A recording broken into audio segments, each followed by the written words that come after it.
Hello everyone, this is Globku and special guest Gana. Welcome to Magical Noob, mate. Hello. And we're taking a look at Super Meat Boy. I guess we've both played this and we've both enjoyed it, as far as I know. Am I right? Yeah, you're right. And this is a 2D platform game, and it's very simple, very easy to learn. You play mainly as Super Meat Boy, who can grab onto walls and jump from walls, and it's a very basic 2D platform game, but this game is hard as hell. Yeah, the thing about this game is, for me, I'm a bit of a casual gamer nowadays because I don't play a lot of first-person shooters and games that take too much time out of my hands. So a friend of mine introduced me to Super Meat Boy. I bought it, I tried it, and it was love at first sight. Because for me, the simple game approach, the simple mechanics work really well, and the difficulty keeps increasing as you keep playing, and that's always a good thing. Very easy to learn, very responsive controls. I mean, you only use directions, a jump button, and a sprint button. That's all you have. You learn it very, very fast, but like we said, the difficulty increases exponentially, and it gets really, really hard really fast. Yeah, but that's the thing you don't see in a lot of new games, you know. The thing for me about old school games was when you were young, you didn't have the internet, so the access you had to games was very limited. So when your parents bought you a game, if it was a new game, you played it over and over and over and over until you beat it. Yeah, true. And that's a thing that got lost in recent days, because if you play a game and it's too hard, or you don't like the graphics, and let's talk about the graphics about this game in a minute. But if the game is too hard, you play it one time, two time, and then you delete it from your computer and don't play screw again. it. I'll play something else. Yeah. But I guess I don't know why, but it doesn't happen with this game. I mean, it is hard, but it just it keeps you playing. Yeah. And it's also like you said, it can be sort of a casual game because you can come back to it at any time, and totally. You'll still know how to play it. you never forget, because it's just two buttons plus directions. Yeah, it's like riding a bike. You never forget it. That is at least for people who know how to ride a bike. Okay, each level Okay, has sort of bandages, which are like collectible items, and you can use them to unlock new characters. You can also unlock new characters by going to warp zones. Like I just went to a warp zone a little while ago. You might have seen that.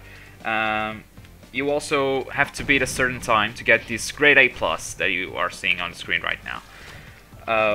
So besides being hard to play this game, it also gives you this sort of challenges on each level, which is kind of cool. It increases the gameplay ability for a long time. You can play this game for months and months and not actually beat it. Yeah, that's what happened to me, unfortunately. I didn't beat this game because as the difficulty increased, and it's a good thing about this game that you can play it anytime. When I'm sick of working or I'm tired of doing other things, I just pop up the game and play it, because it's easy enough to start, but to progress the levels, especially the later levels, is a bit hard.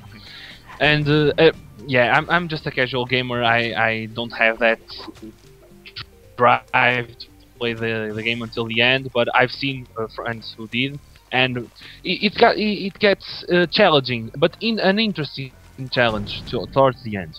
Mm-hmm.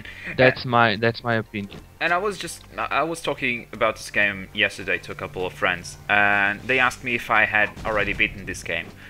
And my answer was, beating this game is kind of relative, because first you finish the normal levels, which are called the light world, and once you finish that, you get the dark world, which is like turning on hard mode. So the game is already hard as hell, but then you go to the dark Yeah, world. yeah. A friend of I was really proud when I beat, I don't know, the fifth world or sixth. I can't remember. And a friend of mine was playing at the same time as me, and I showed it to him. Yeah, I got to the sixth world. What about you? And he said, "Oh, I'm only at 4. But have you beaten the dark worlds?" And I was staring at him. I don't know what you mean. And then he showed me. And to get access to the dark worlds, you have to get the grade A plus from all the levels. Thing I didn't accomplish, Yeah, and he was I remember behind you me. saying that, but it's not true because I didn't get a grade plus on all the levels, and I still unlocked it. I think you have to finish the game. I don't know. Really? I really don't know. But somewhere So along the way. what's the point of getting? What's the point of getting the grade A plus? I guess it's just another challenge for you to beat. I haven't seen any reward from the grade A plus.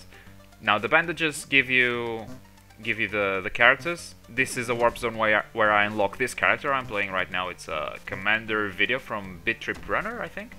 And but the grade A plus, I don't know. I don't think it gives you anything. It's just another challenge, I guess. But I might be wrong. Oh, do you know what else gets a grade A plus from me?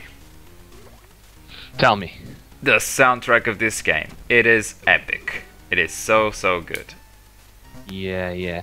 It really gets the old vibe of this kind of old school games, 2D games and platformers. But I think it's made with new sounds. It sounds a little bit like 8-bit music, but with fresher sounds. I don't know. Yeah. And yeah, it's really rocking. I don't know. I don't know. Yeah. I don't know if it's real tell. instruments or not, but it kind of feels like real instruments playing old 8-bit songs. Old school music. Exactly. That's it. And yeah, man, we have songs for levels. When you have to have patience to beat some levels, you have to be calm. But in other levels, you have to be really fast, or you'll die. As you can see by the game. Now we are looking at the boss fights. Yeah, the first boss fight. Yeah, the first boss, and you can listen to the music and see how fast we have to play this level. And yeah, the thing happening in this level is you really can't be too precise with your jumps. You just have to go for it, and as you die, you start from the beginning, no problem. That's another great thing from Super Meat Boy. You really don't have a game over. But it really isn't necessary because the game over in this game is your frustration. I can say that. I would agree. Yes. Yeah, but like you said, the thing about dying and getting back to the start right away, it is awesome because you die so many times. I don't know if we're gonna see it in the video. Probably we will. But the replay? No, there are some statistics you can access from the game menu. I have completed 30% of this game, I think, and I've already died 1,500 times. that is a lot. And but in this kind of game, you really have to. It's a real trial and error in some levels. Yeah, learn the level, know how far you have to jump. And where you have to jump, where you have to dodge the blades or whatever is coming to kill you. Yeah, I love these cute cinematics throughout the game. There's we haven't talked about, but the first cinematic, if you played Street Fighter 2 for the the arcade in 1992, I can't remember. But the first scene you see is two guys on the street, and you hear the music. One guy punches the other, then the camera goes up into a building, and then it says Street Fighter, and that happened in the first cutscene of this game. And yeah, it made me laugh. And this is the little things that get you as a gamer and make a great game like this. It's got a lot of tribute stuff. The characters that you unlock are mainly from other games as well. So that's always cool to see other games being tributed from indie games like this. It is really awesome. Yeah. We were talking about how many times you die in this game, and another cool feature is that when you beat the level, I don't know when are you going to beat this level. You already died twice.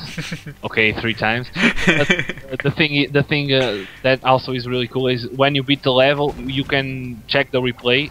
Yeah, I'm skipping it. Sorry, Yeah, but the replay feature is really cool. Yeah, because you see all your attempts at once, and you see all your attempts dying on the stuff that you died, and eventually only one survives, which is the one you finish the level with. Yeah. It's really cool. You start by cheering for all your Super Meat Boys, but then only one of them gets to the ending, and yeah, it's a nice feature as well. It is. True.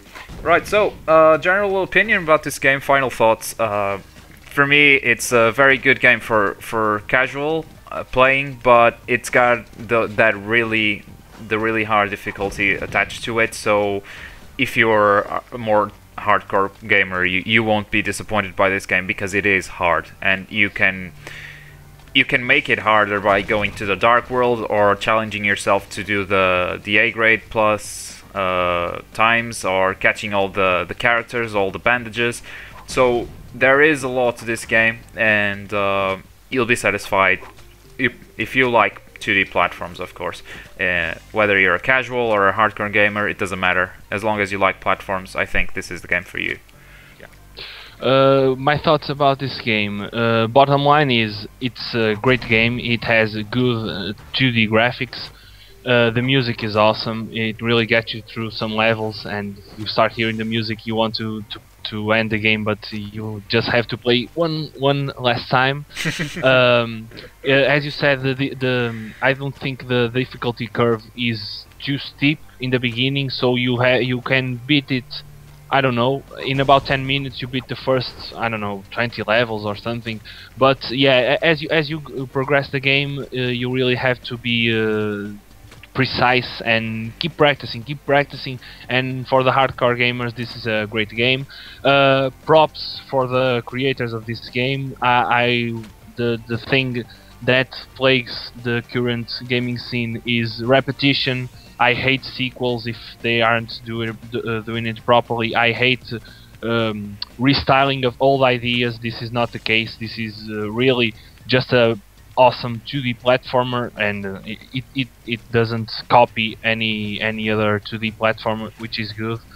But the controls are very easy to learn and to adapt. I was talking with you earlier about the feel that you get when you press the keys for longer jumps, or for the Super Meat Boy to slide up on the walls. It's a really nice feature. The controls aren't flawed, is what I was trying to say. Yeah, they were really responsive. You probably won't die because you think you pressed the jump button and the guy didn't jump. That doesn't happen a lot. Yes. Probably in the first levels as you are getting used to it, but it doesn't happen later in the game. Yeah, and that's it, man. If you have Steam, buy this game. I don't know if you can buy this game by other means. It's really it has replayable value. You can play it anytime you want. Show it to friends, compete with each other. It's another feature that I like about this kind of games, because it just doesn't start and end via a single path. Your friend can beat it faster than you. He can play better than you, and yeah, a little bit of competition between friends. Not only in first-person shooters, man. That's getting a lot of. That's getting old. Yeah, that's getting old, man. I really like this thing of, yeah, we are seeing now the best overall times. I love high scores, man. I think it's a great way to. Here's the statistics, by the way, we were talking earlier. Yeah. Okay. So many deaths for podcasts. Thank you very much for joining us, Gana. Thank you. It was a pleasure. And guys, if you, I'm gonna regret saying this, but if you want any achievement guides, just let me know. I'll try to do them. They're hard as hell, but whatever. Good luck, man. And let us know which games you want us to take a look at next. See ya. Bye.